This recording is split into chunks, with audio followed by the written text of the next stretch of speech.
Motorola's had a number of RAZR phones over the years, but its 2020 iteration is a bit more interesting than most of them.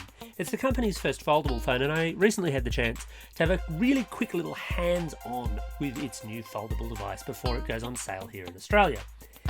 Now, the big thing about the RAZR, of course, the big thing classically about the RAZR was that it was a clamshell style device. You could fold it open, and that's the case here as well.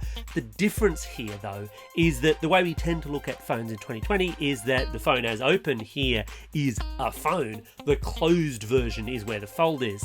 Now, what are the upsides to this? Well, look, it's undeniably very cool. It's just a lot of fun, actually, just to open and shut this particular phone.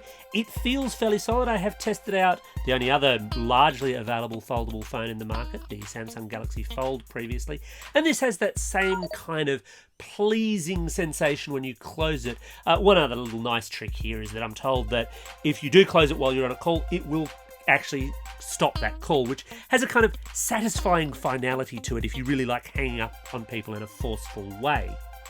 Motorola is also doing a few cute things with this phone, including a virtual skin, so you could actually dial out as though it was the classic RAZR style phone. Look, I don't know how many people who buy this phone are particularly going to use that a lot of the time, and it does have its limitations. It's basically just there as a dialer. If you try to go to messaging or anything else, it will just default back to the standard Android messaging app, more or less.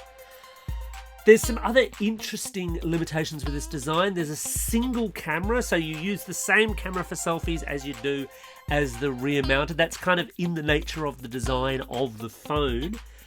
It does mean that they can do a few cute things, like if you're taking a portrait shot of someone, it'll actually give a smile indicator. You can also do smile captures from that device. So what's not good about this, at least at first glance? Well, look, for a premium flagship phone, it's actually running on largely mid-range specifications. So it's got a Snapdragon 710 under the hood, and it's running Android 9. I really would have liked to see Android 10, although Motorola tells me that Android 10 is incoming.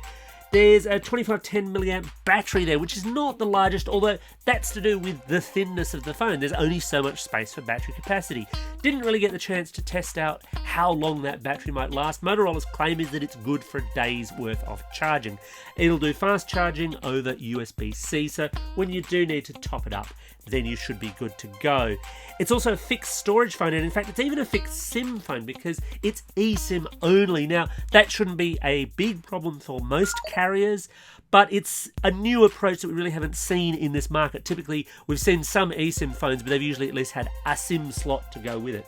This is eSIM all the way. The real kicker, and I think the point though, where people may balk at buying this particular phone, isn't so much the specifications, it's the price point. In Australia, it'll go on sale from February the 24th for $2,699, available through Motorola, JB Hi-Fi, and exclusively at launch with Telstra, although there's the suggestion we may see it with other carriers down the track. Now, that's a fair amount for a phone whose specifications suggest more mid-range.